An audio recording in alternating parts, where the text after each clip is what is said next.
Hello दोस्तों, welcome back to Curious Three for the daily dose of Indian football. तो सबसे पहले शुरुआत करते हैं यहाँ पे इंडियन नेशनल टीम के नए हेड कोच से। तो कल मैंने आपको जैसे बताया था कि भाई वियतनामी मीडिया में पार्क हैंग शो एंड उनकी जो मैनेजमेंट कंपनी है डीजे मैनेजमेंट, इन दोनों ने यहाँ पे कंफर्म किया था कि इंडिया की ओर से हमें इंटरेस्ट जरूर है। वहाँ पे मे बी यहाँ से कोई एजेंट ने उनको अप्रोच किया हो, लेकिन हमने यहाँ पे जॉब के लिए अप्लाई नहीं किया है। जबकि दूसरी साइड यहाँ पे फिर से टाइम्स ऑफ इंडिया एंड उनके जो रिपोर्टर है मार्कस, जो कि one of the trusted reporter माने जाते हैं in terms of the Indian football news, उन्होंने आज फिर से यहाँ पे कंफर्म किया है कि भाई नहीं, उन्होंने यहाँ पे अप्लाई किया है। सो दोनों पार्टीज की ओर से डिफरेंट ओपिनियन आ रहे हैं, but what ever the situation regarding park hang show, उसके अलावा भी काफी सारे ऐसे नाम है कि जो सोशल मीडिया पे घूम रहे हैं, जिनको बताया जा रहा है कि अप्लाई किया है बट उन्होंने शायद अप्लाई ना किया हो, ऐसा भी स्टेटस यहाँ पे काफी सारे लोग बोल रहे हैं। सो जिन्होंने भी अप्लाई किया हो 291 एप्लीकेशन टोटल आए हैं एट द मोमेंट। एएफएफ उसको सॉर्ट आउट कर रहा है एंड लेट होप सो कि एक ऐसा प्रोफाइल वो चूज करे कि जो यहाँ पे इंडियन फुटबॉल को, कल्चर को, इंडिया की जो लिमिटेशन है पर्टिकुलरली उनको खास समझ पाए कि भाई क्या यहाँ पे रिसोर्सेस आपको मिलेंगे, क्या आपको यहाँ पे नहीं मिलने वाला है, आपको लिमिटेड रिसोर्सेस में ही काम करना पड़ेगा। एक रिजल्ट ओरिएंटेड डिसिप्लिन कोच अगर हम लाएंगे then I think we will definitely produce a better result in upcoming matches. So let's see who will be the India's next head coach. Let me know guys, आप क्या सोचते हैं इसके बारे में, कमेंट सेक्शन में अपना ओपिनियन जरूर बताइएगा। नेक्स्ट अब बात करते हैं इंडिया अंडर 17 के बारे में, क्योंकि इंडिया अंडर 17 के जो हेड कोच है इशफाक अहमद, उन्होंने रिसेंटली हिंदुस्तान टाइम्स को एक इंटरव्यू दिया है एंड वहां पे उन्होंने एक ऐसा स्टेटमेंट दिया है जिससे मतलब आपको पता चलता है कि why our youth level and grass root coaches यहाँ पे फॉरेन कोचेस होने चाहिए। उन्होंने यहाँ पे स्टेटमेंट में बोला है कि जब मैं रिसेंट यहाँ पे जापान विजिट किया तो मैंने वहाँ का स्कूल का या फिर कोई एक ऐसा यूथ लेवल का मैच देखा, तो सरप्राइजिंगली सारे ही प्लेयर उन्होंने देखा कि फिजिकली एंड हाइट वाइज काफ़ी ज़्यादा यहाँ पे बड़े थे। उन्होंने ये नहीं देखा कि भाई जापान है तो भाई हाइट में छोटे प्लेयर होंगे और उतना ज़्यादा यहाँ पे फिजिकल नहीं होंगे, बट उन्होंने ये नोटिस किया कि वो काफ़ी ज़्यादा यहाँ पे हाइट में अच्छे थे एंड फिजिकली स्ट्रॉन्ग थे। तो उसके बाद उन्होंने अपने स्काउट्स को यहाँ पे आके बोला कि हमें यहाँ पे इंडिया के लिए भी यूथ लेवल पे ऐसे प्लेयर सिलेक्ट करने हैं जो फिजिकली स्ट्रॉन्ग एंड हाइट वाले प्लेयर हो एंड जो बाकी एस्पेक्ट है टेक्निकल एबिलिटी एंड वो सब, वो यहाँ पे हम उनको सिखा देंगे। ये उनका थॉट प्रोसेस है। एंड उसके अलावा बोला कि यहाँ पे अगर आपको हाइट में कम या फिर फिजिकलिटी वाइज थोड़ा सा वीक प्लेयर है तो उसकी टेक्निकल एबिलिटी एक्सेप्शनल होनी चाहिए, तभी उसको सिलेक्ट करना है, ये उन्होंने यहाँ पे बोला है। तो why that criteria not apply to the you can say physically strong and height advantage वाला player. So that is the biggest issue with the you can say Indian coaches and I think that's why we need a better coaches and foreign coaches particularly at the youth level and grass root level. क्योंकि India में हम सबको पता है कि किस तरह से कोचिंग लाइसेंस बांटे जाते हैं। यहाँ पे फॉर्मर प्लेयरों के लिए कोटा सिस्टम ही बन चुका है बेसिकली, कि जहाँ पे आपको without seeing your abilities capabilities यहाँ पे आपको क्या बोलते हैं कि लाइसेंस दिए जाते हैं। जो कोचेस अच्छा कर रहे हैं उनको ये लोग इस तरह से यहाँ पे इस तरह की पोजीशन पे आने नहीं देते और ऐसे ही कोचेस यहाँ पे कोटा सिस्टम में आ जाते हैं and that is the thought process. आप देखिए वर्ल्ड लेवल पे कितने सारे ऐसे प्लेयर है कि जो हाइट वाइज या फिर फिजिकलिटी वाइज उतने स्ट्रॉन्ग नहीं है, बट टेक्निकल एबिलिटी से अपने यहाँ पे क्या बोलते हैं कि फुटबॉल में यहाँ पे इतना बड़ा नाम बनाया है। एंड आई थिंक हम सब ने यहाँ पे इंडियन प्लेयरों के साथ भी ये देखा है कि एशियन कप हो या फिर रिसेंटली जितने भी इंडिया ने मैचेस खेले हैं, हमारे प्लेयर कहाँ पे लैक करते हैं, technical ability and skill set में। एंड वो आपको अगर आप वो ग्रास रूट यूथ लेवल पे अगर आप फोकस नहीं करोगे, कि ऐसे प्लेयरों को स्काउट नहीं करोगे कि जो क्या बोलते हैं कि technicality wise and skill set wise यहाँ पे क्या बोलते हैं कि काफ़ी ज़्यादा प्रोमिसिंग हो, एंड उसको अगर आप चांस नहीं दे रहे हो एंड उसकी जगह पे किसी यहाँ पे physically strong and height advantage वाले प्लेयर को आप अंडर 13-15 लेवल पे सिलेक्ट कर रहे हो, देन तो I think it's done. Because physicality आप 19, 20, 21 साल के बाद भी डेवलप कर सकते हो। टेक्निकल एबिलिटी आपके जो दिमाग में एक सेट हो गई यहाँ पे grass root and youth level से। वाई एवर प्लेयर्स जब भी यहाँ पे क्लोज सिचुएशन में आते हैं, अगर एक प्लेयर भी उसको प्रेसिंग कर रहा होता है, हमारे प्लेयर सीधा बॉल को क्यों उड़ा देते हैं? बिकॉज वो अपने ग्रास रूट यूथ लेवल पे उस सिचुएशन में कैसे ओवरकम किया जाए विथाउट यू कैन से कि बॉल को यहाँ पे मिस पास या फिर वॉट एवर किए बिना किस तरह से उसको सोल्व किया जाए, वो उसके दिमाग में सेट ही नहीं है, उनको सिखाया भी वही गया है। सो आई थिंक सबसे पहले तो passion is very important rather than कि ये भाई फिजिकलिटी। जो बंदा यहाँ पे बॉल के साथ बचपन से ही वो यहाँ पे स्किल सेट दिखा सकता है, उनके चांसेस ज़्यादा है कि वो आगे जाके यहाँ पे प्रोफेशनल प्लेयर बन के यहाँ पे अच्छा कर पाए। तो passion, dedication is very very important and उसको अगर आप यहाँ पे इस तरह से फिजिकल एडवांटेज एंड उसके चलते यहाँ पे दूर करना चाहते हो देन तो आई थिंक हो चुका। सो दैट्स वाई इस तरह के कोचेस आई थिंक मेरे हिसाब से तो यहाँ पे नहीं होने चाहिए। We need a better coaches at the youth level to be honest. And दूसरा उन्होंने यहाँ पे एफ से एक चीज़ और बोली कि उन्होंने डिमांड किया है कि आफ्टर द साफ अंडर 17 चैंपियनशिप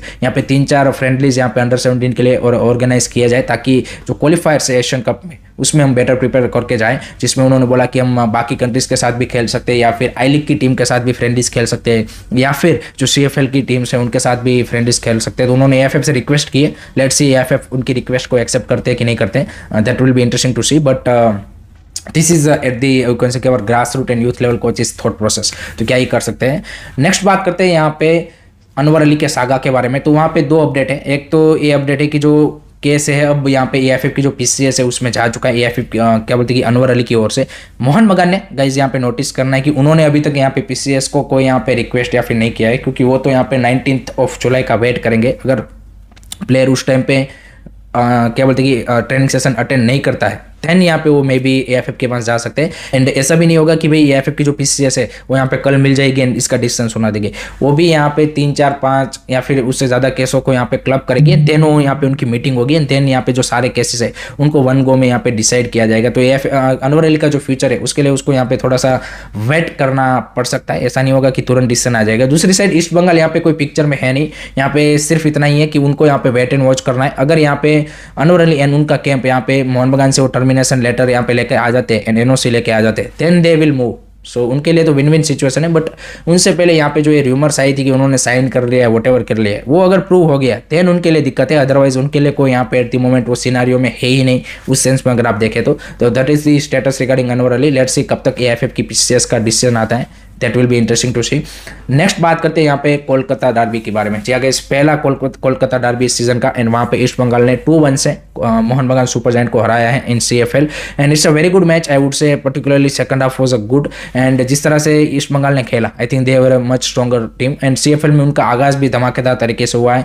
मोहन बगान इज स्ट्रगलिंग, सो यहाँ पे उनके जो कोच है क्रोजोलो उनके लिए यहाँ पे मेरे को लगता है कि अब दिक्कतें बढ़ने वाली है, बिकॉज लगातार 3 मैचेस में यहाँ पे उनका उस तरह से परफॉर्मेंस नहीं आया है। एंड कल यहाँ पे जिस तरह से भाई पहला गोल ईस्ट बंगाल ने मारा PV विष्णु का, that was a brilliant goal and PV Vishnu ने हम सबको पता है लास्ट सीजन भी जब भी उनको ISL में मौका मिला ही has been impressive. First touch देख लीजिए जिस तरह से उन्होंने 2 प्लेयरों को पास किया एंड शॉट लिया, everything was pinch perfect. Then Aman सिक्के का भी बेहतरीन गेम था, सेकंड गोल में उसका काफी ज्यादा कंट्रीब्यूशन रहा। देन जैसिन टिके ने वो गोल को कन्वर्ट किया था। सो 2 गोल यहाँ पे ईस्ट बंगाल की ओर से देखने को मिले। लास्ट में कंसोलेशन गोल यहाँ पे मोहन बगान की ओर से आया इंजरी टाइम में, सोहेल भट्ट का वो बेहतरीन हेडर। सो सोहेल भट्ट के नाम भी गोल आया but eventually they lost the first Kolkata Derby of the season with the 2-1 score line I would से।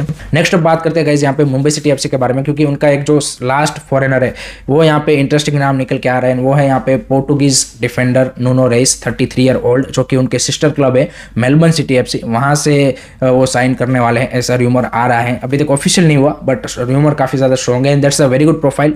नुनो रेस ने यहाँ पे अपना यूथ करियर स्पोर्टिंग CP जो पोर्टुगल का one of the best club है उनके लिए खेला है। देन यहाँ पे काफी सारे मैचेस उनके सीनियर टीम के लिए एंड बाकी यहाँ पे जो यूरोपियन कंट्रीज के क्लब है उनके लिए भी वो खेल चुके हैं। So interesting profile from the you can say कि Mumbai city FC sign and उनके साथ ही यहाँ पे उनकी जो सारी 6 की 6 फॉरेन साइनिंग्स है वो यहाँ पे डन हो जाएगी। नेक्स्ट अब बात करते हैं IWL क्लब्स ने यहाँ पे थोड़ा सा कंसर्न जताया रिगार्डिंग नेक्स्ट सीजन कैलेंडर, क्योंकि यहाँ पे उनकी ओर से कहना है कि आपका 1 to 15 अक्टूबर के बीच में सीनियर नेशनल फुटबॉल चैंपियनशिप है। देन 17 to 13 अक्टूबर आपका यहाँ पे साफ चैंपियनशिप है एंड आप 25 अक्टूबर से यहाँ पे IWL स्टार्ट करने जा रहे हो। ये जो AFF का कैलेंडर है उस हिसाब से ये सारी चीज़ें हैं। तो उन्होंने बोला कि इसमें तो सबसे पहला ये दिक्कत आएगा कि आपकी साफ चैंपियनशिप एंड आपका IWL यहाँ पे क्लैश हो रहा है। तो प्लेयर क्या बोलते हैं फिर से वो क्लब वर्सेस कंट्री का सिनेरियो बनेगा, प्लेयर की अवेलेबिलिटी कैसे होगी। दूसरा यहाँ पे आप पहले नेशनल फुटबॉल चैंपियनशिप करा रहे हो तो प्री सीजन कैसे करेंगे, क्योंकि इस बार का IWL आप पूरे सीजन के लिए करने वाले हो। सो आपको एक प्री सीजन की भी जरूरत लगती है। दूसरा यहाँ पे प्लेयरों की इंजरी का भी एक सबसे बड़ा कंसर्न है। तो ये 3-4 कंसर्न है कि जो यहाँ पे IWL क्लब्स ने AFF को वार्न किया है बट AFF की ओर से अभी तक कोई रिस्पॉन्स इसके रिगार्डिंग आया नहीं है। तो फिर से यहाँ पे जिस तरह से AFF मूव फॉरवर्ड कर रहा है, लास्ट सीजन जिस तरह से उन्होंने कैलेंडर का मेस बनाया था, जो सिचुएशन हमें सितंबर में देखने को मिली थी, सिमिलर सी सिचुएशन लेट होप सो कि यहाँ पे ना हो एंड एक बेटर यहाँ पे उनकी ओर से प्लानिंग देखने को मिले। यहाँ पे इतनी चीज तो हम उनसे एक्सपेक्ट कर सकते हैं बट अनफॉर्चुनेटली वो यहाँ पे सही तरीके से डिलीवर नहीं कर पा रहे। So that's the most unfortunate situation I would से और थिंग आई वुड से। सो लेट्स सी किस तरह से वो इस मैच को अक्टूबर में जो वुमेन्स फुटबॉल के लिए होने वाला है उसको कैसे सॉर्ट आउट करते हैं। It will be interesting to see. Last में बात करते हैं यहाँ पे भाई मेघालय के जो सीएम है कोनराड सांगमा, उन्होंने यहाँ पे मेघालय यूथ लीग 2024 का यहाँ पे इनोग्रेशन किया है, जो कि 20 जुलाई से स्टार्ट होगी। एंड अंडर 14 एंड अंडर 16 ये 2 कैटेगरी में ये यूथ लीग खेली जाएंगी। एंड यहाँ पे गवर्नमेंट की ओर से भी मेघालय फुटबॉल एसोसिएशन को यहाँ पे सपोर्ट मिलने वाला है। सो दैट्स अ गुड थिंग। इस तरह की यहाँ पे और भी स्टेटों में, जहाँ पे काफ़ी सारे स्टेटों में हो भी रही है, बट बाकी स्टेटों में भी यहाँ पे यूथ लीग्स भी होना जरूरी है। सिर्फ स्टेट लीग करके आप ये नहीं बोल सकते कि हमारे स्टेट में फुटबॉल चल रहा है। सो इस तरह की स्टेट लीग में अगर गवर्नमेंट का भी सपोर्ट, आपकी स्टेट गवर्नमेंट का एंड आपकी लोकल अथॉरिटीज का अगर सपोर्ट मिलेगा, then it will be a great thing. So that's a good thing for Meghalaya football's development, I would say they have a very good potential. And हमने देखा शिलोंग लाइजोंग यहाँ पे काफी अच्छा रिसेंटली करने लगा है। सो लेट होप सो और भी ज्यादा क्लब हमें यहाँ पे मेघालय से देखने को मिले। So that's it from my side guys regarding today's Indian football news. I hope कि आपको वीडियो पसंद आया होगा। Keep supporting Indian football, don't forget to like, share and subscribe Curious. जय हिंद, जय भारत।